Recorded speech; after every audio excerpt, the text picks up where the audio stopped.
찬송가 322장. 세상에 헛된 신을 버리고 하나님 이름 높여 기리세. 온 천하 백성 모두 나와서 다 같이 하나님만 섬기세. 세상에 헛된 실상 버리고 인간의 모든 부귀영화와 거짓과 불의 모두 버리고 온전히 하나님만 섬기세. 주님의 백성 서로 헤아려 시기와 미움 아주 버리고 하나님만을 홀로 섬기는 천국을 어서 이루어 주소서. 아멘.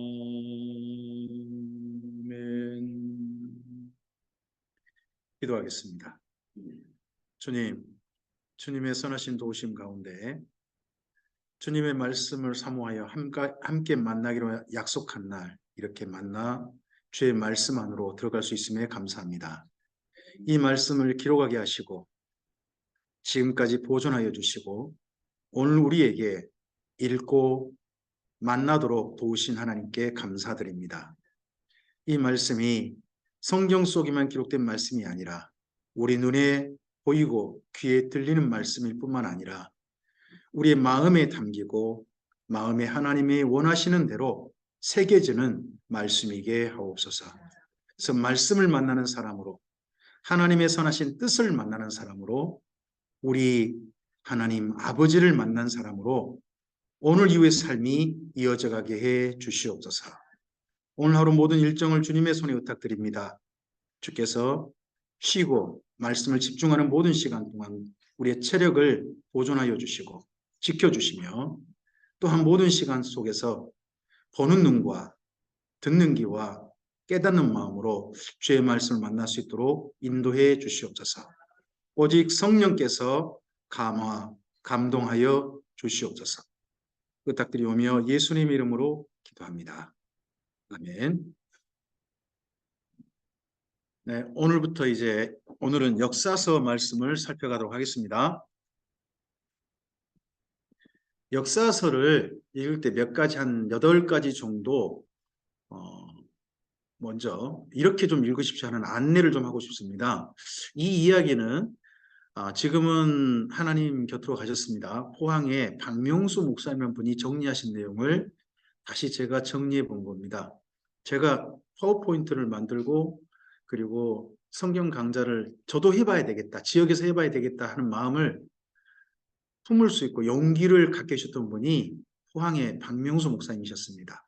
그래서 제가 박명수 목사님 꼭 소개합니다. 그분의 이야기가 지금 현재 이런 이야기는 아닙니다. 제 표는 다 바뀐 겁니다. 저는 질문을 한 8가지 드리고 싶습니다. 이 8가지 질문이 여러분께서 그 역사서를 읽으실 때 한번 이 질문을 가지고 읽어보시라는 겁니다. 첫째, 1번 질문 함께 읽겠습니다. 출애굽기 19장 5절에서 6절이 이루어지는가? 어디에서요? 역사서 속에서. 역사서에서 그걸 읽는 겁니다. 하나님의 뜻이 무엇인가요? 소원이 무엇이셨나요? 이스라엘 민족에게 너희가 내 말을 듣고 내 언약을 지키면 너희가 내게 대하여 소유가 되어지고 제사장 나라가 되어지고 거룩한 백성이 되리라 하셨잖아요. 이런 세상이 되는 게 하나님의 기대하심이죠. 가나안 땅에 살게 하신 뜻이죠. 그렇게 살았던 삶 자체가 역사라고 하잖아요. 그러면 역사 속에서 이걸 확인해야 되는 거죠. 가장 첫 번째. 두 번째 읽겠습니다. 레위기 26장에 어떤 보응이 이루어지는가. 레위기에 보면 하나님의 말씀을 듣고 지키면 네 가지 하나님의 은혜의 선물이 주어진다 그러죠. 비가 주어지고요. 비가 내린다고 합니다. 두 번째 뭐가 내립니까? 그 땅이 평화롭게 된다고 합니다. 그러다 보니까 당연히 그 다음 세 번째 뭐가 옵니까? 번성이 옵니다. 그리고 하나 더요. 이렇게만 하면 이스라엘 민족만 잘 먹고 잘 사는 거잖아요. 그렇지 않고 네 번째가 이루어지길 원하십니다. 하나님께서 동거하시는 겁니다. 이 네 가지를 기억하시고 나중에 선지서를 읽어보시면요. 선지자가 소원하는 게 이 네 가지 중에 맨 마지막 하나님께서 동거하신다는 맨 마지막을 얘기한 게 자주 보일 겁니다. 동거하고 싶어 하신다. 동거하고 싶어 하신다. 근데 이게 어디에서 이루어졌는 걸 보셔야 되는 거예요? 역사서 속에서. 정반대로 하나님의 말씀을 지키지 않으면요. 세 가지 재앙이 임해요. 벌, 칼과 기근과 전염병이죠.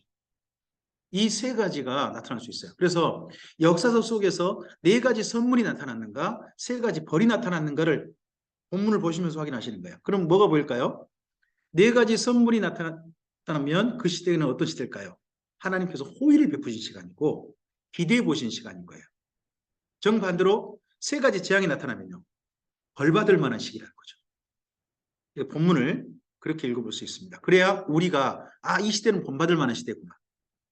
이 시대는 하나님께 반면교사라고 하는 시간이구나 하는 것을 읽을 수 있는 거죠. 세 번째 읽겠습니다. 역사서와 선지서를 함께 볼 이유는 그거는 이제 연대기적 성경 구성이라고 하는데 함께 읽어가면서 보도록 하겠습니다. 그 다음에 네 번째 읽겠습니다. 왜 한 인물이 죽은 후부터 시작할까 합니다. 여호수아서 1장 1절이 어떻게 시작하나요? 모세가 죽은 후라고 시작합니다. 사사기가 어떻게 시작합니까? 여호수아가 죽은 후라고 시작합니다. 근데 사무엘 상서는 그렇지 않습니다. 그 에브라임 땅에 라마다임 소빔에 엘가나라는 사람이 있었다는 이야기로 가요. 근데 사무엘하서 1장 1절은 어떻게 시작하나요? 사울이 죽은 후라고 시작합니다. 사울이 죽은 후라. 그 다음에 열왕기 상서 1장은 어떻게 시작합니까? 다윗이 나이 많아 늙어 이불을 덮어도 따뜻하지 아니한지라. 그러고 난 다음에 2장 가면 다윗이 죽습니다. 죽어요. 그러고 난 다음에 열왕기 하서는 어떻게 또 시작합니까? 아합 왕이 죽은 후라고 시작합니다. 역사서를 시작할 때 보시면 성경은 이상하게 공통 특징이 있다는 거예요. 누군가 죽은 이야기로 출발하는 거예요. 왜 그럴까요? 하는 이유를 읽는 거죠. 우리 인생은요, 사실은요, 우리가 죽음으로 끝나지 않습니다. 성경을 읽어보면 우리 인생을 다르게 정의할 수 있습니다.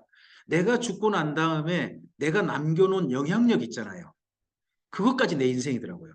성경을 읽어보니까. 그래서 모세가 죽은 후에 어떤 일이 일어났는가까지가 모세의 인생인 거예요. 그게 여호수아서에 나타나죠.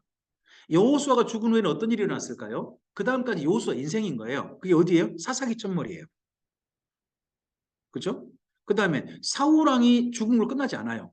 사울왕이 죽고 난 다음에 사울의 후손들은 어떻게 됐지? 하는 데까지 사울의 인생인 거고요.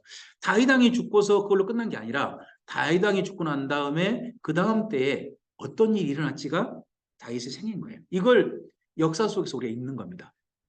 그렇다면 오늘 우리는요, 사실 누군가의 영향을 받았죠.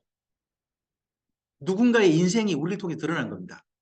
우리 아버지, 어머니 인생 그렇지 않습니까? 뿐만 아니라 우리 자녀들이 하는 걸 보면요. 못하면 누가 못한 거예요? 내가 못했다는 소리예요. 내 영향력이거든요. 그렇잖아요. 그래서 내가 죽고 난 다음에 남겨놓은 영향력까지가 내 인생이구나 하는 것을 여기 역사 속에 반드시 꼭 읽으셔야 돼요. 이게 시작이고 끝이에요. 죽음으로 끝나지 않습니다. 죽으면 새로운 시작인 겁니다. 자, 그 다음 다섯 번째 질문 읽어볼까요? 인간의 연약함을 읽어야 할 이유는 누구도 연약하더라고요. 다윗도 솔로몬. 하나님께서 만나셔가지고 이렇게 말씀하시죠. 이세 아들 다윗을 만나니 내 마음에 합한 자라. 그러면 이 땅에 있는 사람들 가운데 하나님께서 너 내 마음에 든다 하는 평가를 받은 사람이 누군 거예요? 다윗이에요. 그런 다윗도 범죄자들하는 거예요. 그리고 하나님께로부터 최고의 지혜라는 선물을 받은 사람이 누군가요? 솔로몬이잖아요. 그런 솔로몬도 범죄자들하는 거예요. 인간은 뭐하더라? 연약하더라. 그래서 인간은 결국 하나님 앞에 서면 자랑할 것이 없는 인간이구나. 인간은 어디까지나 인간이구나 하는 것이 성경 속에 보이는 분명한 모범이에요. 그런데 이런 인간에 대해서 하나님 어떻게 하시나요? 그다음 거기 사실 거기 한 개 더 보여야 되는데 그게 뭐냐 그러면 하나님께서는 그들에게 자비하셨다는 거죠. 그들을 불쌍히 여기셨다는 거죠. 그걸 함께 보셔야 되는 거고 6번 질문 읽어볼까요? 왜 이스라엘 민족의 역사를 읽어야 사실 우리나라 역사도 우리가 제대로 공부 안 하죠. 이번 3.1절에 이쪽 충청도에서 아주 자랑스러운 일을 한 분이 하셨어요. 그죠? 세종에서. 저는 3.1절에 일장기를 걸겠다는 생각을 가진 생각을 저는 이해를 할 수가 없어요. 3.1절이잖아요. 다른 날도 아니고. 저는 그걸 이해를 못 하겠어요. 저는 솔직히요. 그래도 3.1절인데 우리가 일본이 한가한 날이잖아요. 그러면 한가한 날이 맞는 걸 기념이란 건 그런 거잖아요. 적어도 그런다면 해야죠. 근데 그분의 아내가 알고 보니까 일본인이시더만요. 근데 그분이 목사님만 아니셨으면 정말 좋았겠어요. 좀 그런 건 그러죠. 역사를 똑바로 읽어야 될 이유가 뭐냐 그러면 역사를 바르게 알아야 그것이 그 다음 우리에게 오늘 바르게 살 수 있는 힘이 됩니다. 그래서 이해직 할아버지 그렇게 말했잖아요. 역사는 과거와 현재와 미래를 잇는 달이래요. 가교, 달이래요. 오늘의 그 모든 게 다 있는 거죠. 과거가 보면 오늘이 보이고요. 오늘 한 게 보면 내일이 보인다는 거죠. 그런 거라는데 왜 근데 이스라엘 민족이 하필 역사를 읽어야 되느냐는 거예요. 우리나라 역사도 제대로 모르는데 이유는 딱 한 가지예요. 하나님과 언약하고 살아본 민족이 이스라엘 민족이 유일하다는 거예요. 세상에 어떤 민족도요. 하나님과 언약하고 살아본 민족이 없어요. 근데 이스라엘 민족은 하나님과 언약하고요. 1000년을 넘게 살아본 거예요. 1000년. 그 1000년 이스라엘 민족의 역사 다른 것도 기록하지 않아요. 오직 1000년 역사 기록하죠. 왜요? 언약사거든요. 하나님과 언약하고 살았던 민족의 이야기만 쓰지 그 이후 이야기나 그런 거 쓰지 않습니다. 성경은 딱 그때 이야기를 써요. 그래서 이스라엘 민족의 역사를 우리가 읽는 거지 만약에 우리 한민족이 하나님과 언약하고 살았다면요. 성경에서 역사서 부분은 우리 한민족의 역사가 들어가 있을 거예요. 성경에는. 이제 지금 현재 우리는 그러면 지금 현재를 사도행전 29장 시대라 그러잖아요. 그럼 지금은 우리 민족이 쓰셔야죠. 구약성경 문제가 아니라 언젠가 생명책에 가보면 우리 민족이 하나님 앞에 어떻게 살았는지 이야기가 저는 기록됐으면 좋겠어요. 여러분께서 주인공이신 거죠. 잘하셔야 돼요. 가서 기록이 엉터리면 남 탓할 필요가 없어요. 우리가 잘못했구나 생각하시면 돼요. 자, 7번째 읽어볼까요? 예언자를 보내신 까닭은 특별히 열왕기 하서 17장 13절을 꼭 한번 참고해서 나중에 읽어보세요. 읽어보시면 선지자를 보내신 까닭이 보입니다. 까닭이 있어요. 이걸 기억하시고 예언서를 읽으셔야 돼요. 보통 예언서, 선지서 그러면요. 많은 분들이 이렇게 생각하는 경우가 있어요. 저처럼 이렇게 생각할 거예요. 예전에 제가 이렇게 생각했거든요. 구약은 예수님이 오신다는 약속. 그러니까 선지서는 뭐가 기록돼 있다? 무슨 예언이 기록돼 있다? 장차 예수님이 오신다는 약속이 기록돼 있는 성경이 예언서다 하는 입장으로 글을 읽었단 말이에요. 저는 여러분 어떻게 읽으셨는지 모르겠어요. 저는 예전에 그렇게 읽었어요. 또 그렇게 설교하려고 했어요. 이걸 보고 구속사적 입장의 성경 해석이라고 해요. 나쁜 해석 아니에요. 우리나라에 상당히 주류 해석이고 또 성경 속의 중요한 줄기. 정말 괜찮은 해석입니다. 근데 여기 열왕기하서 17장 13절을 가면 선지자들의 주요 사역은 예수님이 오신다는 이야기가 주요가 아니라는 거예요. 주요가 아니라 왜 하나님이 언약한 율법대로 안 사냐. 제발 하나님께로 돌아오고 율법대로 바르게 살자 하는 이야기를 하는 게 보통 선지자의 메시지라는 거예요. 근데 오늘 현재 선지자가 보냄받은 오늘 현재 거기에 전혀 응답이 없으니까 무시하니까 그러면 선지자가 기대해 볼 날이 오늘이에요, 내일이에요? 이런 답답한 오늘 말고 언젠가 하나님께서 주실 내일, 그때서 내일을 바라본다는 거예요. 그래서 선지자는 오늘을 위해서 보냄받았지 사실은 내일을 위해서 보냄받은 건 아닌 거예요. 오늘 우리의 삶은 오늘을 살아야 되는 건가요? 내일을 살아야 되는 건가요? 오늘을 살아야죠. 하나님의 뜻이 내일 이루어져야 되나요? 오늘 이루어져야 되나요?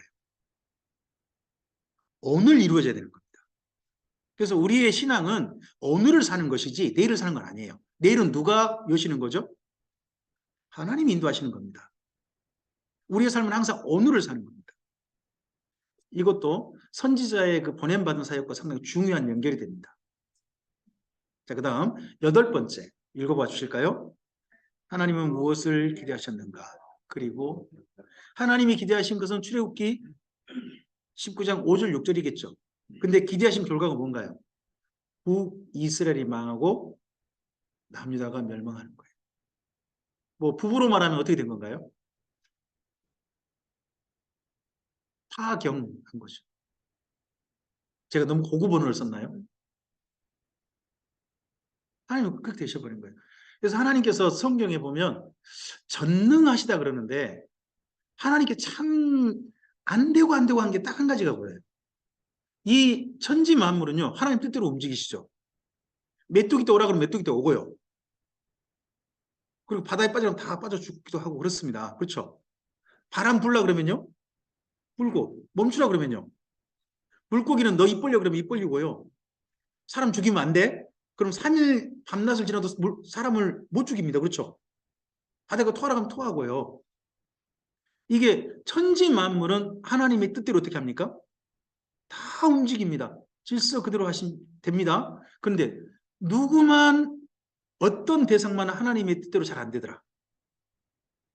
사람만이라는 겁니다. 그 사람이 누굽니까? 나라는 걸 기억하셔야 됩니다. 그래서 나를 정말 잘 알고 나를 제어할 수 있는 사람은요 어마어마한 사람입니다. 저도 제가 저를 잘 모르겠습니다. 뜻대로. 알 것 같은데 모르겠고요. 특히 저는 더 모르겠는 게 제 아내입니다. 살아보면 살아볼수록 더 모르겠습니다. 좀 안 것 같은데 그게 또 모르겠고 또 모르겠고 그런 게 있는 것 같습니다. 네. 하여튼 하나님께서 우리가 그런 걸 보면서요. 그런 걸 보면서 느끼게 하는 게 있는 것 같습니다. 사실은 누가 제일 어렵냐. 힘 있는데 힘 있는 사람을 대하면서도 누가 제일 어렵냐 그러면요. 내가 사랑할 때 어렵습니다. 제가 사는 저희 집에서 제일 어려운 사람은 사실 제 아내가 아닙니다. 제 아내는 그래도 서로 다투긴 하지 서로 어려운 사이는 아닌 것 같습니다. 근데요. 말이 안 통합니다. 뭔 말을 하면 잔소리를 한다 그러고 귀로 듣고 흘려버리고 제 말이 실천되는 게 하나도 본 적이 없습니다.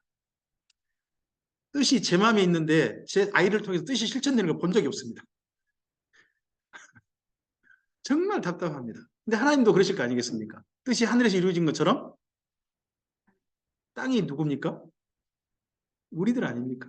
실천돼야 되는데 그게 잘 안 될 때 참 답답하죠. 근데 그런 역사가 사실 기록된 데가 어디냐 그러면 역사서라는 겁니다. 역사서를 읽으면서요. 저 나쁜 이스라엘 민족 할 필요 없습니다.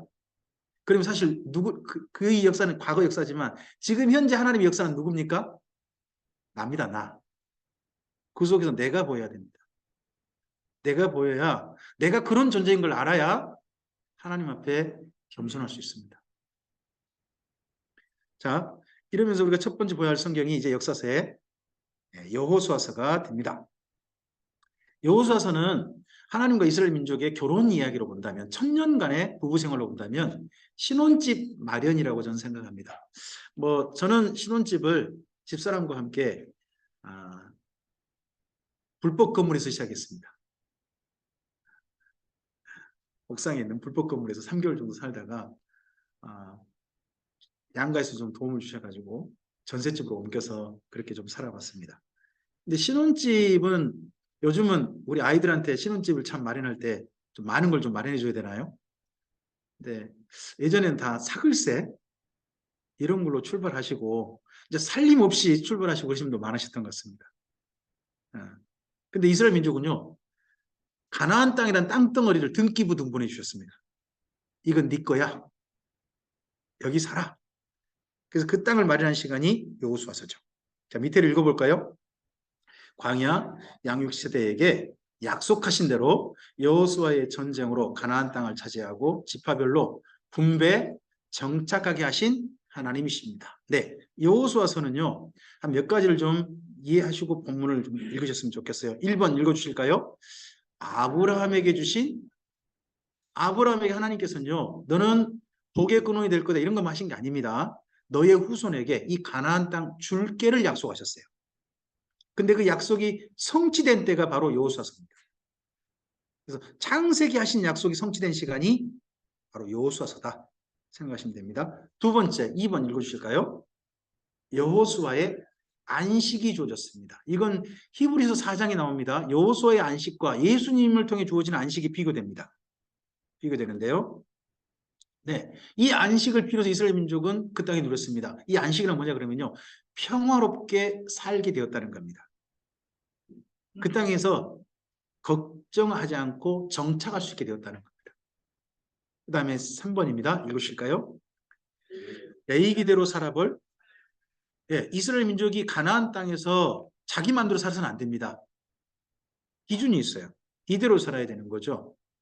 차를 오늘 몰고 오셨죠? 여기 오신 분들. 마음대로 모셨나요? 우리나라의 교통 법규를 따라 오셨나요? 법규 따라 왔다고 하는데 운전자는 말을 하지 않죠. 살짝 어길 수도 있으니까요. 속도를 살짝 더 낼 수도 있고, 그죠? 저처럼 속도 제한이 걸려보세요. 그러면 편안하게 옵니다. 근데 저는 이제 오늘 기차 타고 왔으니까요. 우리가 이제 법규를 따라 살지 않습니까? 대한민국의 정한 법규. 우리는 대한민국 사람으로서 그런 법규를 따라 사는 겁니다. 그러다 보니까 우리나라에서는요, 한 남편과 한 아내로만 살아야 됩니다. 그렇죠?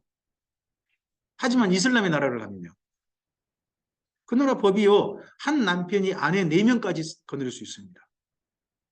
법이 그렇습니다. 우리나라는요, 사촌 간에 결혼 됩니까? 안 됩니까? 안 됩니다. 근데 일본을 가면요, 법이 사촌 간의 결혼을 허용합니다. 그래서 우리나라 사람의 법을 따라 사는 거 아니겠습니까? 그런 것처럼 우리가 이 땅에 살 때 대한민국 사람으로만 사는 게 아니라 하나님의 사람으로 살죠. 하나님의 나라로 사는 거잖아요. 그럼 우리를 통해서 어떤 법이 실현돼야 되는 건가요? 하나님 나라의 법입니다. 그런 것처럼 이스라엘 민족도 가나안 땅에 살 때 하나님 나라의 법을 따라 살아야 되는 겁니다. 그래서 이스라엘 민족이 하나님 나라, 너희가 이 법대로 살아라 하고 주어진 말씀이 전체 정리된 책이 레이기인 겁니다. 이걸 흔히 우리가 이렇게 말하죠. 율법. 율법이라고 이야기하면 됩니다. 이 레이기가 언제 정리됐냐는 부분은 학자들마다 의견이 다릅니다만은 분명한 게 있습니다. 이 레이기가 전체 이스라엘 민족의 율법 총정리라는 것에는 다 공감합니다. 그걸 10개로 줄이면요, 10계명입니다. 이것 따라 사는 겁니다. 그래서 성경을 읽다 보면 이런 말이 가끔씩 나올 거예요. 시온에 기한, 기초돌 한 개가 있다는 표현이 가끔씩 나올 거예요. 시온에 기초돌 한 개가 있다. 뭐예요?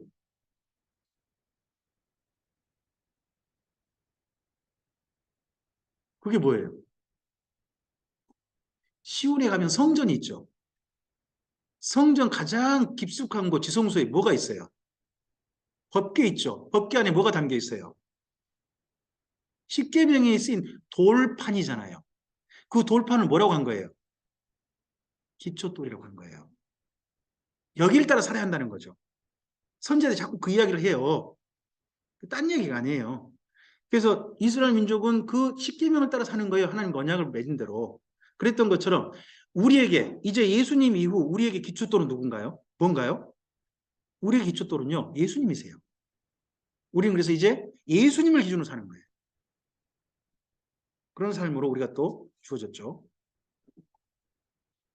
네 번째, 앞서 얘기했습니다. 뭐라고요? 신혼집 마련이고요. 다섯 번째요, 하나님의 천사가 도왔습니다. 그래서 이스라엘 민족이 자기 능력으로 가나안 땅을 정착한 게 아닙니다. 하나님께서 도우셔서 정착할 수 있었던 겁니다.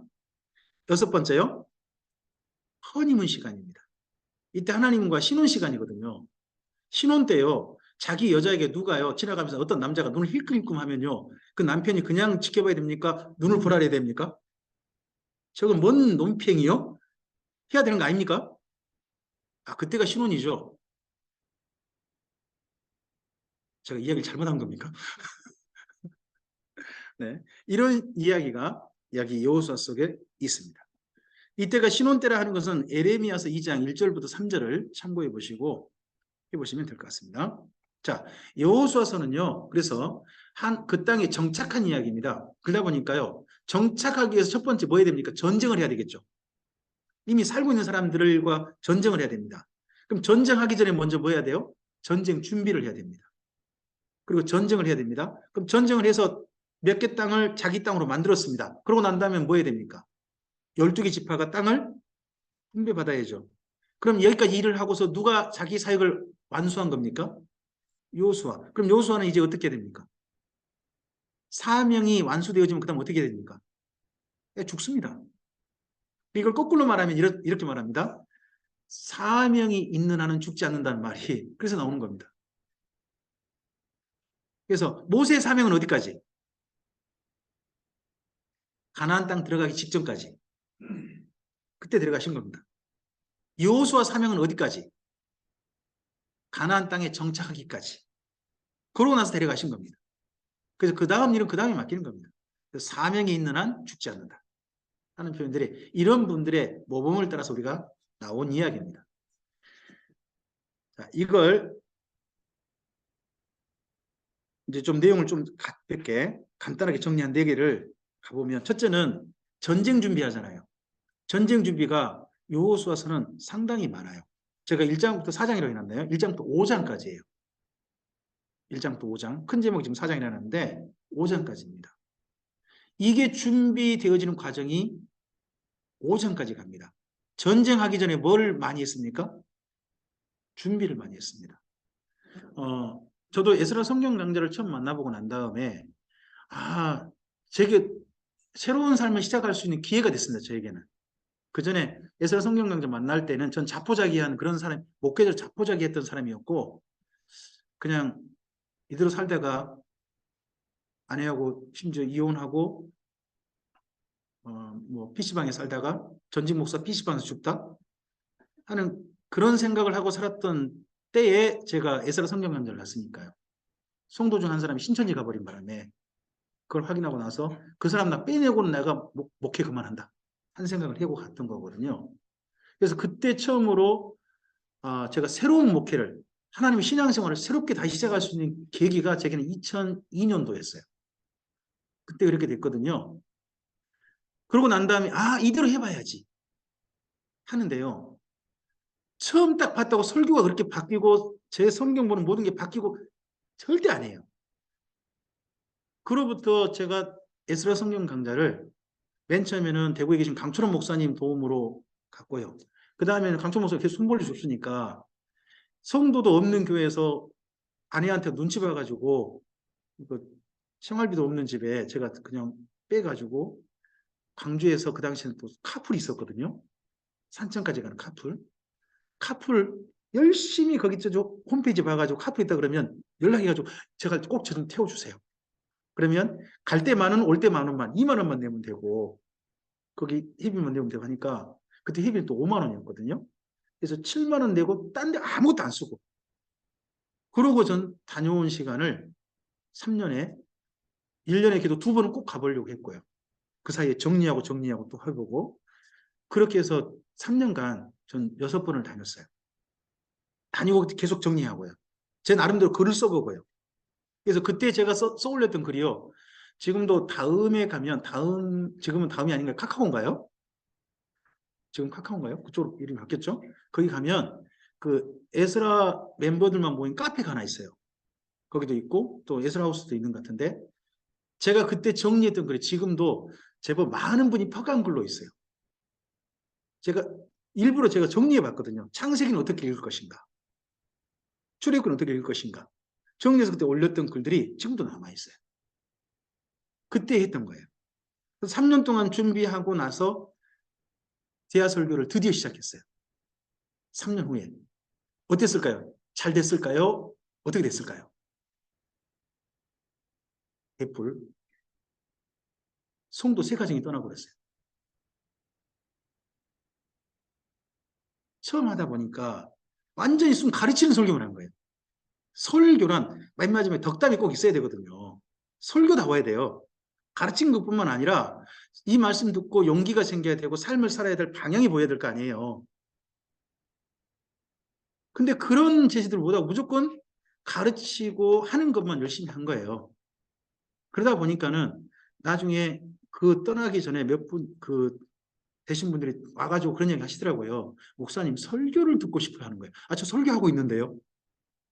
아, 지금 교회에서 성경 공부하잖아요. 저 공부하고 싶은 게 아니라 설교를 듣고 싶어요. 그러시는 거예요. 제가 설교의 기능에 대한 이해가 부족했던 거죠. 왜 이게 너무나 하고 싶고 이게 옳은 거리 보였으니까. 이렇게 하면 모든 분들이 다 공감일 줄 알았으니까. 공감 안 된 분도 많은 거예요. 그러니까 그런 분들의 마음까지 전체를 다 보듬고 갈 수 있는 준비가 됐어야 되는데 제가 준비가 안 되니까 사실 처음에 많은 분들이 한 세 가지는 떠났다니까요. 우리 교회 그 정도 한 20명 정도 뭐 예배했던데 세 가지는 떠났으면 어떻게 됐을까요?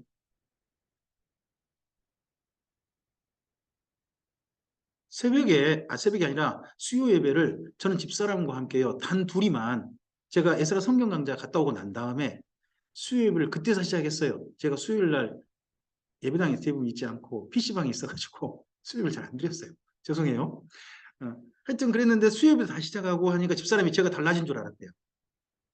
비로소 설교를 하니까 또 자기만 앉혀놓고도 열심히 설교하니까. 근데 제가 집사람 앉혀놓고 설교한 게요. 2년 넘어요.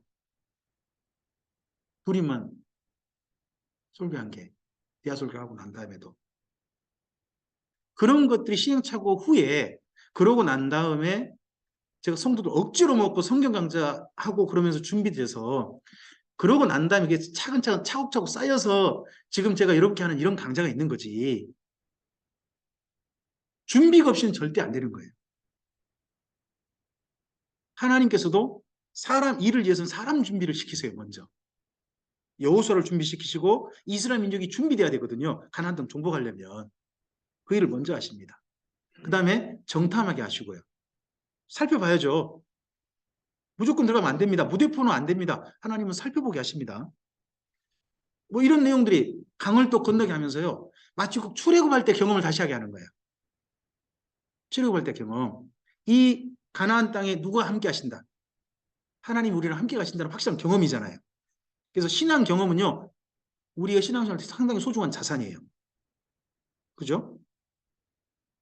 그리고 또 경외를 기념하고 길갈에서 준비해요. 제가 길갈을 할 때 조금은 좀 이런 표현을 쓰는데 여러분 길을 갈 때는 어디서 출발해야 되나요? 길갈. 이스라엘 민족의 베이스 기지예요. 가나안 땅에서 정복할 때 여호수아서를 잘 읽어보면요.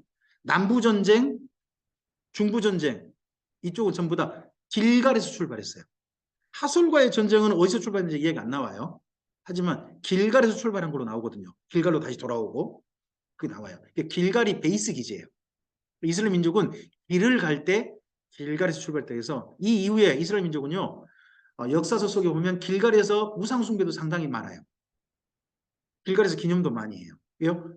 굉장히 자기도 소중한 도시거든요. 그런 측면이 있습니다. 이들이 건너간 가나안 땅의 출발 입구입니다. 아, 죄송합니다. 요단강. 요단강 출발 입구입니다. 여기 넓은데 그럼 뭐겠어요? 여기가 갈릴리 호수입니다. 갈릴리 호수에서 이 상부에서 헬몬산에서 물이 흘러내려와가지고 이 위에를 흘러내려온 여기를 이제 상부 요단강이라고 해요. 그리고 여기에서 출발해가지고 사해까지 이르는 강을 가리켜서 하부 요단강 그렇게 표현하기도 하더라고요. 상 요단강, 하 요단강. 이제 위에서 여기 들어오는 거니까 이 출발해가지고요. 이렇게 진출해서 좀 밑에까지 가요. 이 강을 건넌 거예요. 자, 지금 보이는 이곳이 강같이 보이세요? 어떻게 보이세요? 우리나라 사람들은 이거 보고 강이라고 그러진 않아요. 근데 가면요, 제가 하필 또 갔을 때는 성지순례 제가 이곳을 가볼 수 있어가지고 감사히 좀 다녀왔어요. 제가 갈 때는 물도 안 흘렀어요. 제가 요르단에서 여리고 쪽 그쪽으로 들어왔거든요. 들어왔는데 요단강을 건너야 돼요. 다리를 건너오거든요. 다리 밑에가 물이 안 흘러요. 근데 거길 보고 뭐라고 불러요? 강이래요. 그래서요, 거기 가나안 땅 가보면요, 실망할 게 참 많아요. 그래서 이스라엘 민족식의 표현들을 좀 기억하셔야 돼요. 이스라엘 민족식의 표현, 성경 읽을 때. 가령 골짜기란 표현 지난번 제가 좀 말씀 안 드렸을 것 같아요. 성경 읽어보면 골짜기는 이스라엘 민족이 정착하지 못했다. 골짜기는 철병거가 많아서 감히 가지 못했다. 이런 말이 나와요. 철병거가 그럼 우리나라 같으면 뭐가 떠오르세요? 지금 현대 무기 그러면 탱크 이런 거잖아요. 탱크 이런 걸 운용할 수 있는 지역이면 골짜기여야 되나요? 평지여야 되나요? 어디야 돼요? 이스라엘 민족은요, 산과 산 사이면 골짜기라고 불러요. 우리 같이 산과 산 사이 아주 그냥 계곡진 데 있잖아요. 거기를 골짜기로 한 게 아니에요. 이 산과 저 산 사이 있잖아요. 그 사이 이름을 골짜기로 해가지고요. 무깃도 골짜기 이런 말 들어보셨을 거예요. 아마겟돈? 그잖아요. 그 아마겟돈 거기가 사실 이스라엘 평원이에요. 우리나라 같으면 나주평야라든지, 예? 김해평야라든지 넓은 평야인 거예요. 거기를 그냥 산과 산 사이라 해가지고 뭐라고 해버리냐 그러면 골짜기라고 부르는 거예요. 이제 이런 식의 표현들 같은 경우는 성경을 좀 소개하시는 목사님께서 잘 이야기 안내해 주셔서 성도들이 우리나라식으로 읽지 않도록 좀 도와주셔야 돼요. 사실은요. 여기를 걷는 겁니다. 근데 이런 좁은 강이라 할지라도요. 우리가 보면 강 같지 않아 보여도요. 물이 세게 흐를 때는 어떻게 될까요? 여기 온 데가 아주 위험해져요. 세게 흐를 때는. 하필 이스라엘 민족이 건널 때가 어떤 때라고요?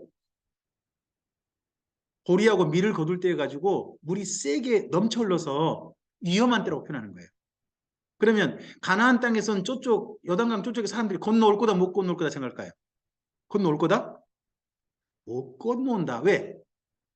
물이 저렇게 세게 흐르는데 어떻게 건너온단 말이냐. 이게 당연한 거예요. 그런데 그 물이 끊겨버리고 이스라엘이 거기를 건너온 거예요. 그러니까 가나안 땅에 살고 있던 바로 거기 요단강 건너편에 있는 여리고라든지 이쪽 사람들이 어떻게 됐다고요? 정신을 잃었다 그러잖아요. 대비를 못한 거예요. 그때가 보리미를 거둘 때라 그러잖아요.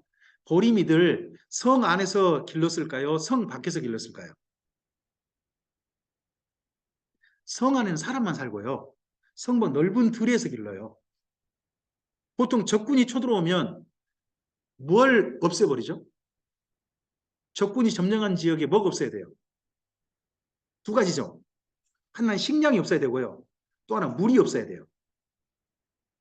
이 전략을 잘 쓰고 지금 이분도 쓰려고 했던 이번에 에너지겠지만 러시아가 그러려고 했다가 하나님의 도움 때문에 지금 먹혀버렸잖아요.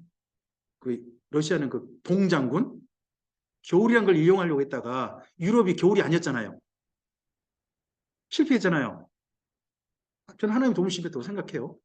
근데 거기도 마찬가지인 거예요. 전쟁할 때 이 두 가지가 필요하거든요. 식량하고 물. 근데 이걸 적군이 와가지고 차지하도록 아무 조처를 못한 거예요. 여리고 사람들이. 여리고 사람들은 들밖에 밀도 가지지 못하고 어디로 다 들어가 있죠? 성 안에 들어가 있죠. 성문 딱 닫고 꼼짝 못하죠. 그럼 들판에 뭐가 가득할까요? 곡식이 가득하죠. 그 다음에 마실 물은 조차 미리 못했죠. 못 마시게 만들지 못했잖아요. 이스라엘 민족의 숭부한 또 수원이 공급됐을 거고. 그러다 보니까 가나안 사람들이 정신을 잃었다. 이게 하나님의 도우심이죠. 그게 바로 이 요단강 도하를 통해서 일어난 그 다음 후속 사건들이 되는 겁니다. 이제 이런 부분들을 함께 읽어가시면 하나님의 도우심이 보일 겁니다. 이제 여호수아서에 그러면 전쟁을 하게 돼요. 우리 찬송가 이런 노래도 있죠. 여호수아 본받아 앞으로 가세. 그러죠? 여호수아는 앞으로 갔을까요? 기다렸을까요? 여호수아에서는 세 번의 전쟁이 있어요. 근데 딱 중간 한 번, 첫 번째 전쟁, 족장노란 길이거든요. 세겜으로 올라가는 전쟁 한 번만 적극적으로 했어요. 나머지 두 전쟁은요, 여호수아가 먼저 가지 않았어요. 일이 터진 거예요. 남쪽에서는 기브온 사람들이 위장평화 투항해요.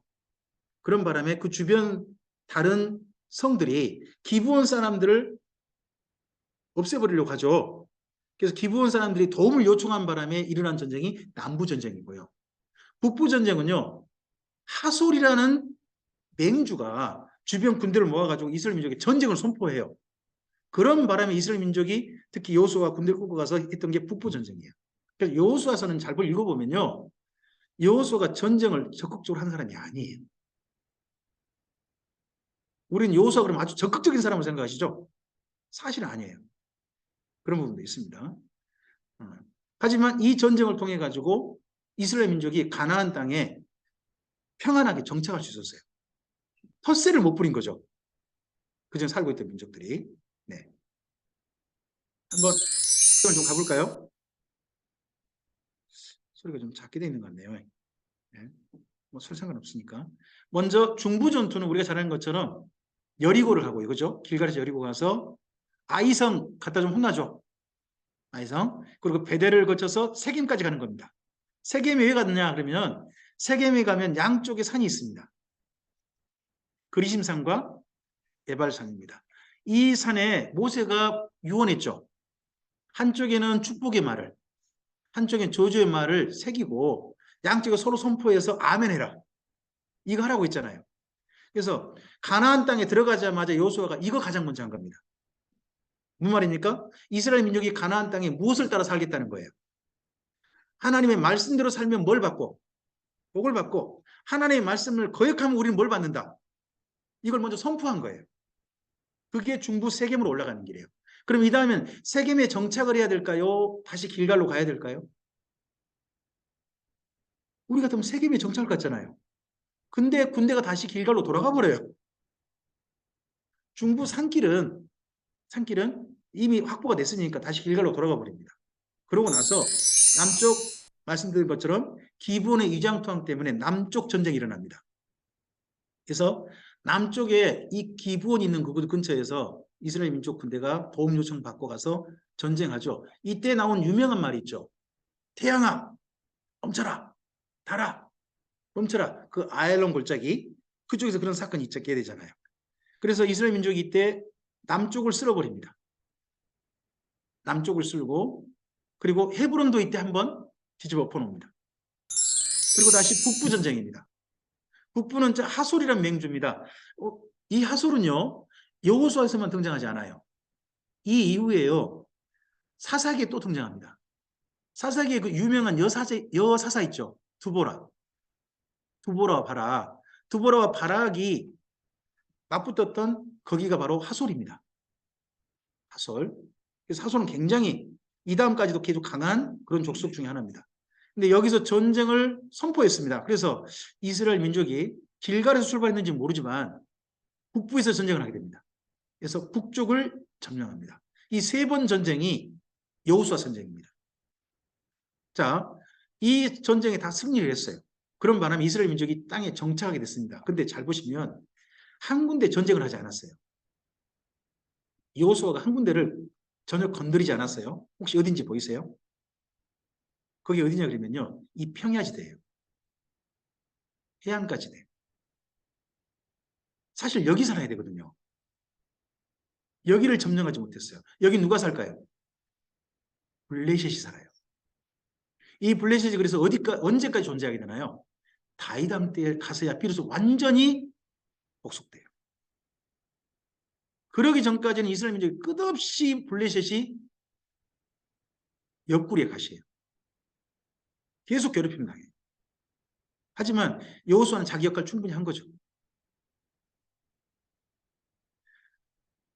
여기가 좀 전에 보셨던 세겜입니다. 세겜에 지금도 도시가 형성되어 있고요. 세겜은 신약성경에 가면 수가라는 이름으로 되어 있죠. 사마리아 수가성의 우물가 여인 기억나세요? 네, 거기가 여기입니다. 지금도 그리심산에요. 가면 유적지가 있습니다. 신전 유적지가, 성전 유적지가 있습니다. 남부전쟁은 기브온 근처에서 일어났습니다. 거기서 우박이 내리고 태양과 달이 멈춘 그 장소죠. 그곳은 넓은 골짜기입니다. 여기가 골짜기, 발 보세요. 골짜기거든요. 골짜기인데 뭐예요? 평야지대예요. 근데 산과 산 사이라 그래서 뭐라고 불러요? 그래서 골짜기라 부르는 거예요. 이런 넓은 데니까 군대가 서로 싸우죠. 양쪽이. 그럴 수 있습니다. 여기가 하솔입니다. 하솔은 최근에 유적이 발굴돼 가지고 실제 중요한 도시인 게 또 확인됐습니다. 하솔은 이 이후에도 이스라엘 민족이 굉장히 중요한 도시입니다. 북부 쪽에서 요새로 만들었던 도시입니다. 그 이후 이스라엘 민족이 3번 전쟁 후에 땅을 분배받아요. 그렇죠? 분배받을 때가 13장부터 22장까지거든요. 근데 22장은 이미 분배받은 요단 동편의 세 지파가 돌아간 이야기입니다. 돌아간 이야기니까 분배받은 이야기 21장까지로 생각해 볼 수 있습니다. 근데 잘 보시면 몇 가지가 좀 보여요. 첫째, 가장 먼저 요단 동편이죠. 근데 요단 서편의 첫 번째로 기업 분배받은 지파가 어느 지파예요? 유다 지파예요. 첫 번째로. 근데 잘 보세요. 14장. 유다 지파 이전에 누가 먼저 분배받아요? 갈렙이에요. 왜요? 12명 정탐꾼 있었잖아요. 그 정탐꾼 중 하나님께서 한 사람에게는 너희가 정탐한 그거 기업으로 주겠다고 약속하셨죠. 그가 여호수아 갈렙이었잖아요. 근데 여호수아는 지도자니까 놔두고 누가 그 약속 그대로 받은 거예요. 먼저. 그래서 지파 이전에 갈렙에게 우선해요. 그것도 또 보입니다. 그리고 나서 유다 지파 다음에 요셉 자손. 므낫세와 에브라임 기업을 나누고 다른 지파 기업이 있습니다. 보면 유다, 요셉, 다른 지파. 그리고 나서 레이 지파. 이런 식으로 구성되어 있습니다. 땅들은 이런 식으로 됐습니다. 이거 관심 있으세요? 저는 이거 보고 사실 별 관심이 없어요. 왜냐 그러면 제 땅이 한 평도 없어요. 전 남의 땅 등기부등본 보고 별 관심이 없습니다. 하지만 이거 보시면 한 가지는 보셔야 됩니다. 그게 뭐냐 그러면요. 시므온 지파입니다. 시므온 지파가 유다 지파 밑에 있는데 여기를 보고 뭐라고 부르냐 그러면 네게브라고 불러요. 남방 이렇게 부릅니다. 시므온 지파가 사는 곳은 그러면 어떤 땅이었을까요? 광야예요, 광야. 그럼 시므온 지파는 여기 살 수 있었을까요, 없었을까요? 없었습니다. 시므온 지파가 왜 이렇게 됐나요? 민수기에 보면 마지막에 모압 여자들하고 음행 사건 터지죠. 그때 보면 시므온 지파의 족장이 죽어요. 근데 시므온 지파 족장만 죽은 게 아니라 그 다음 민수기에 2번의 수를 세잖아요. 먼저 출애굽한 세대하고 그들의 아들 세대를 세잖아요. 아들 세대 셀 때 보면 시므온 지파가 무려 아버지하고 아들 사이에 2만 명 넘는 수가 줄어버려요. 뭔 사건이 있었던 거죠? 뭔 사건이 있었겠어요? 바로 모함 여자들하고 음행 사건을 벌인 주도했던 지파가 아무리 봐도 시몬 지파인 거예요. 시몬 지파가 수가 엄청 줄어버려요. 시몬 지파는 혼자 가서 땅을 차지할 수가 없어요. 그러니까 시몬 지파에게 유다 지파가 우리랑 같이 가자 그러는 거예요. 우리랑 같이 가자. 같이 갔어요. 힘 없으니까. 쉽게 말하면 원청과 하청이라고 할까요? 딸려간 거예요. 사장님하고 고용된 것처럼 딸려가지고 함께 땅을 정복했어요. 그러고 난 다음에 땅을 유다 지파가 먼저 차지했을까요? 시므온 지파가 먼저 차지했을까요? 당연히 유다 지파죠. 시므온 지파는 준 대로 받아야 되잖아요. 근데 유다 지파가 좋은 땅 줬을까요? 안 좋은 땅 줬을까요? 여러분은 다른 사람한테 좋은 거 주고 나는 안 좋은 거 드실래요? 아니면 내가 좋은 거 먹고 다른 사람 안 좋은 거 주실래요? 두 개가 명확히 구분된다면 어떤 거 하실래요? 이제 거기서 사람 성품이 나오는 거예요. 그죠? 그죠? 그런 거잖아요. 근데 여기 유다 지파는 안 좋은 땅을 준 거예요. 그래서 이걸 역대기에 읽어보면요. 시므온 지파가 뿔뿔이 흩어져 버려요. 딴 나라 땅에 살고 있어요. 에돔 땅에 살고 있기도 하고요. 이렇게 흩어져 버려요. 그리고 또 이 이후에 북이스라엘 남유다 나뉘죠. 원래 시므온 지파는 그러면 유다 지파에게 은혜를 입은 거거든요. 사실은요. 그렇잖아요. 근데 시므온 지파가 북이스라엘에 붙을까요? 남유다에 붙을까요? 북이스라엘에 붙어버려요. 왜요?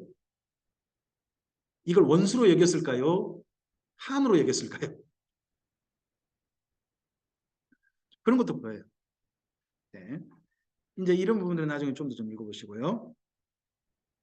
땅 분배한 건 방금 보셨고요. 그 중에서 성막을 어디에 두었죠? 실로입니다. 실로에 둡니다. 근데 실로는 어느 지파 땅인가요? 잘 봐보세요. 보시면 보이죠? 에브라임이잖아요. 보인가요? 여기 에브라임 지파 땅이잖아요. 여기. 거기 안에 실로가 있다니까요. 왜 여기 있죠?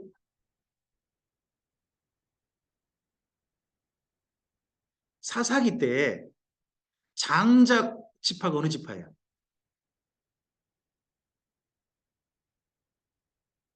사사기 때 장자 지파는 에브라임 지파예요. 왜요? 야곱이 야곱이 누구한테 네가 장자라고 선포해 주셨어요? 야곱이 자기 아들들 중에 먼저 요셉의 두 아들 먼저 축복해 줬죠. 축복할 때 큰아들 놈 므낫세한테는 왼손이죠. 오른손은 누구한테 얹었어요? 둘째 에브라임에게 얹었잖아요. 그러면서 야곱이 누가 장자라고 인정해 준 거예요? 요셉이 장자다. 요셉의 두 아들 중에 또 누가 장자다? 에브라임이다라고 한 거예요. 그래서 이스라엘 민족이 이 사사기 때 장자 지파인 에브라임 지파 땅에 실로를 둔 거예요. 실로에다가 성막을 둔 거예요. 왜 여기서 모이자는 거예요. 쉽게 말하면 우리나라 같으면 이럴까요? 우리나라가 훨씬 이해가 잘 될 것 같아요. 명절 때 되면 그 친지들이 누구 집으로 모여요? 장손. 아직 개념이 있으시군요. 장손 집으로 모이잖아요. 그죠? 안 그랬나요? 제가 딴 나라 이야기한 것 같아요. 자꾸. 응? 우리 당연히 그랬는데 전에 세배 가면 전부 다 우리 큰 집이 모였어요. 큰 집이 모여 합니까? 어르신이 있으면 큰 집을 절하고 그러고 난 다음에 100원짜리 동전 주면 좋아라 그러고 받고 그랬던 기억이 있거든요. 큰 집에 꼭 가야 되잖아요. 그쪽에 모여야 되잖아요.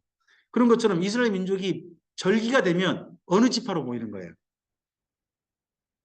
장자 집안, 에브라임 지파로 모이는 거예요. 그러면요, 이 이후에 사사기 때 역할을 잘해야 할 지파가 어느 지파겠어요?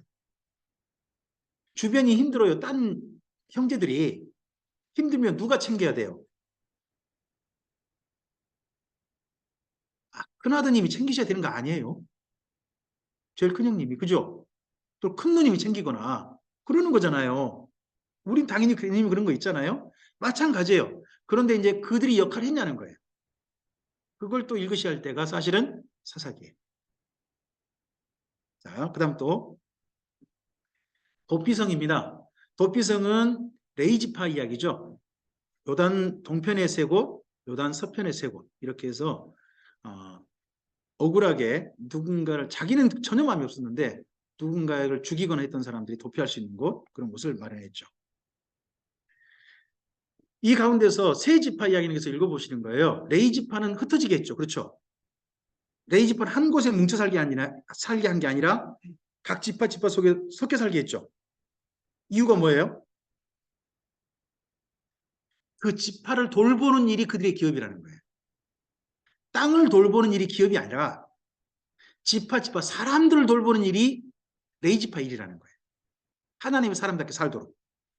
그 일을 하라고 뜻인 거예요. 그 다음에 시므온 지파는 아까 말씀드렸습니다. 땅이 맨 밑에 있어가지고 좀 그런 측면이 있고요. 단 지파가 이 가운데 진짜 알짜배기 땅이에요. 땅은 제일 적은데요. 제일 알짜배기예요. 근데 문제는 뭐냐? 이 제일 좋은 땅엔요. 그 당시에 이미 자리 차지하고 사는 민족이 있겠죠. 그런 땅 아무도 차지 않고 그냥 비어 있을까요? 여기를 누가 차지하고 살고 있었을까요? 바로 블레셋이에요. 블레셋과 싸우다가 그만 단지파는 엄청난 군대가 죽임당한 것 같아요. 그래서 나중에 단지파가요, 저 북쪽으로, 여기 소라 있는 이쪽 말고 북쪽으로 살 데 없나 찾아가요. 그때 보면요, 군대가 몇 명 안 돼요. 군대가 몇백 명밖에 안 남았어요. 그럼 나머지 군대 어떻게 된 거예요? 블레셋과 전쟁하다가 땅 차지하려다가 많은 사람이 죽임당했다는 거예요. 그랬을 때 단지파는 딱 중간에 있거든요. 위쪽으로 에브라임이 있고요. 옆으로 베냐민이 있고요. 남쪽에 유다가 있어요. 그럼 이 세 지파가 도와줬으면 어떻게 됐을까요? 충분히 차지했겠죠. 그럼 왜 이들이 군대가 죽고 딴 땅 찾아서 다녔을까요? 주변 지파가 안 도와줬다는 소리예요. 이걸 또 읽는 데가 사사기예요. 그런 것도 읽어야 될 부분이 있습니다. 자, 이때 여기 여호수아서에서 세 명 있죠. 이 세 분은 하나님께 추천하시거든요. 이분들에 대한 이야기는 읽어보실 만하죠. 첫째 누구예요? 라합이죠. 두 번째는요, 갈렙이란 분을 추천합니다. 세 번째는요, 예, 여호수아입니다. 라합은 한 이 다섯 가지 질문을 가지고 좀 읽어봤으면 좋겠어요. 1번 읽어주실까요? 자기네들이 수많은 이야기가 들려와요. 그 중에서 이스라엘 민족의 소문은 이 여인은 믿을 만한 이야기를 들은 거죠. 이스라엘 민족의 소문을. 그 다음 2번이요. 누구를 이성으로 사랑할 것인가. 수많은 남자들이 보였을 것 같아요. 근데 이 중에서 살몬이라는 사람이 눈에 들어왔죠. 살몬이라는 사람. 그 다음에 세 번째 3번 읽으실까요? 여리고인가 이스라엘인가. 자기 집에 주막을 하는 거기 집에 정탐꾼이 왔단 말이에요. 그러면 이 사람들을 지금 눈에 불을 켜고 찾는 데가 여리고예요. 밖에서 정탐꾼 올까 봐. 그러면 이걸 여리고에 알려야 되겠죠. 근데 여리고에 알릴 것인가? 아니면 이 정탐꾼과 함께하는 이스라엘 민족을 위할 것인가? 이 여인의 또 선택이죠. 그 다음에 네 번째요. 내 가족을 어떻게 사랑할 것인가? 내 가족을 사랑하는 방법이 여리고에서 항전하는 것인가? 아니면 항전에도 결국은 끝장날 건데 그때 이스라엘 민족에게 도움을 청할 것인가? 하는 것이 이 라합의 문제죠. 그래서 라합이 그 두 정탐꾼에게 부탁한 게 뭡니까? 자기를 부탁한 게 아니라 자기 가족을 부탁합니다. 내 가족을 돌보게 지켜달라 부탁합니다. 그래서 그 두 정탐이 그렇게 말하죠. 너의 모든 친지들을 너희 집으로 다 모아라. 모으고 밖에다가 뭘 들여놔라? 빨간 줄. 예를 들면 그 집은 우리가 안 칠게. 다른 집은 점령해도 그 집 안에만 있어라. 마치 꼭 뭐 같으세요? 예전에 출애 6월절 떠오르지 않으세요? 밖에다가 피 바르고 집 안에 있어야 되죠. 나돌아다니면 어떻게 되는 거예요? 모르겠어요. 나돌아다니면 어떻게 되는지는 성경에 나오진 않아요. 나오진 않지만 거기 6월절에 가만히 있어야 돼요. 그렇죠? 그런 것처럼 여기도 그렇게 되죠. 그 다음에 다섯 번째 읽어주실까요? 내가 믿고 따를 신은 누구신가? 여리고에서 섬기고 있던 이방신이 있었겠죠. 있을 거 아니겠습니까? 그 당시인데 당연히. 근데 이 여인은 여호와 하나님을 자기 하나님을 믿고 따르기로 한 거죠. 그래서 이 여인의 이러한 선택은 우리에게 상당히 중요한 모범으로 소개되고 있습니다. 그리고 라합의 집이 있을 곳은 성벽이라 그러죠. 성벽에 그 집이 있다 그러잖아요. 근데 그게 왜 그런가 보면 내벽이 있고 외벽이 있어요. 우리나라 성벽이 두꺼워가지고 한 6m 되고 그런 거 아니에요. 그런 게 아니고 외벽, 내벽이 있어요. 그 사이에 중간지대가 있어요. 중간지대에. 거기에가 집들이 있는 거예요. 이 집들은 대부분 다 여리고라고 하는 도시 특성 때문에 있어요. 이곳은요, 그 상인들이 지나는 길이거든요. 그럼 상인들이 밤새가지고 쉬고, 그리고 아침 일찍 출발해야 되잖아요. 그러다 보니까 이 성벽 위에가 집들이 있는 거예요. 상인들을 주로 대상으로 했던 집들인 게 보입니다. 갈렙이라는 분이 있죠. 갈렙, 그나스의 아들 갈렙. 갈렙은 하나님의 약속을 성취한 사람이고 하나님의 기업을 받은 사람입니다. 근데 신약 성경에 보면요. 땅의 기업이 아닙니다. 하나님께서 우리의 기업을 물려준다 해가지고 교회가 땅 장사하면 안 됩니다. 땅 늘려 가면 안 됩니다. 신약 성경에는 뭐가 기업인가요? 하나님의 기업 그럼 뭐예요? 사람이에요, 사람. 잘 읽어보세요. 제가 지금 예배소서 1장 11절과 5장 5절을 지금 소개해놨어요. 바로 사람이 기업이라는 거예요. 사람. 예수님 안에 우리 자신이 기업인 거지 이 땅이 기업이 아닙니다. 예배당 기업 아닙니다. 이게 아니고 우리가 기업입니다. 하는 것도 개념이 바뀌어 있습니다. 갈렙은 가장 앞서서 분배받았고요. 사실은 이 사람은 자기 아버지가 그나스 사람이라고 되어 있습니다. 그나스 사람이 어디 사람일까요? 아니, 갈렙이 유다 지파 맞죠? 근데 아버지가 그나스 사람이라는 거예요. 그나스 사람은 어느 사람이죠? 그나스는요, 에돔 족속으로 보통 봅니다. 에돔 족속. 그 아버지가 어느 나라 사람인 거예요? 에돔 사람. 근데 왜 이 갈렙이 유다 지파 사람이 되죠? 어머니가 아마 유다 지파였을 거예요. 그래서 이스라엘 민족은 어머니가 유대인이면 그의 자녀는 유대인으로 인정한다 하는 법이 있는 거예요. 그러면 유다 지파 사람 중에서도 사실 변두리인 거죠. 하지만 그는 지파장이 되죠.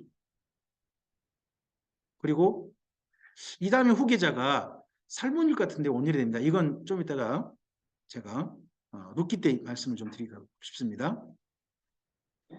이 갈렙이라는 이름의 뜻이 뭘까요? 갈렙. 갈렙은 DOG입니다. 도그. 이름이 그렇습니다. 개. 그러면 우리나라식으로 불러봐요. 갈렙. 갈렙아. 그럼 뭔 말이에요? 멍멍아. 우리 강아지.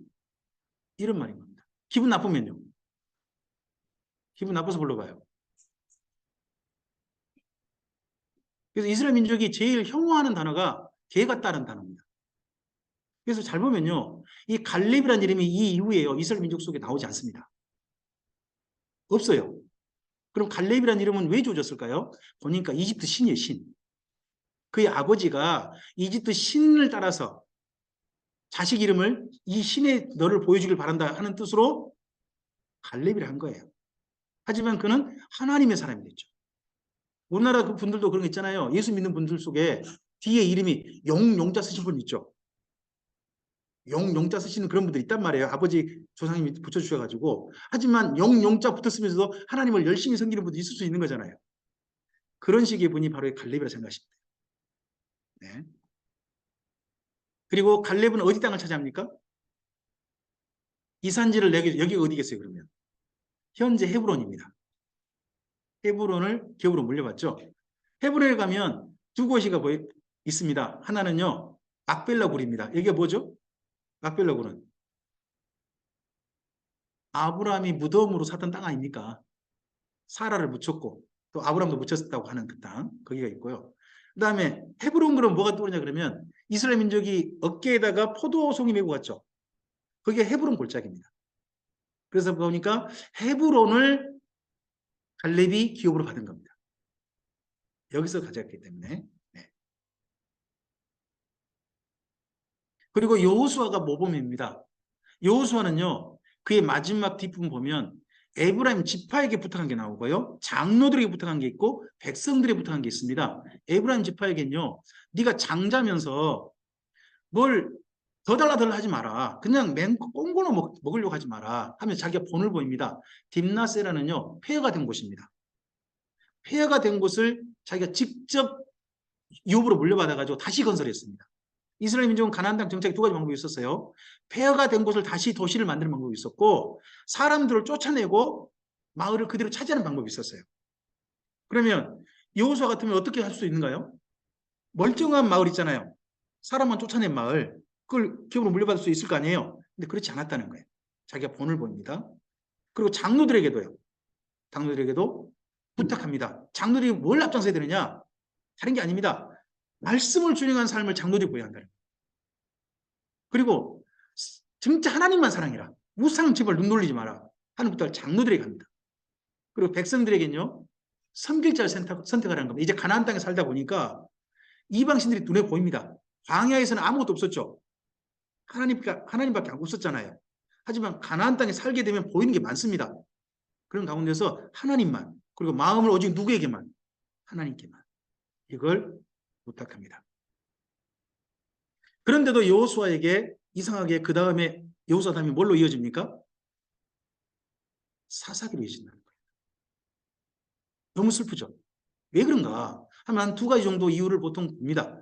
성경 통독을 하지 않았고 후계자가 없었다 하는 부분을 봅니다. 하지만 이보다 더 많은 원인들을 우리 사사기에서 왜 여호수아 다음이 신앙이 제대로 이어지지 않았을까?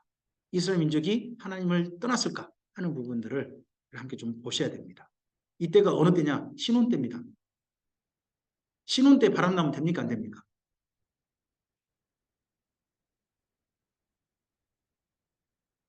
말씀이 없으신 거 보니까 바람 나도 된다는 걸로 인정하시는 겁니까? 그러면 안 되죠. 자, 그런 부분들을 우리 좀 이따가 좀 쉬셨다가 우리 사사기를 읽어가면서 살피도록 하겠습니다. 지금 11시 3분인데요. 11시 10분까지 쉬도록 하겠습니다.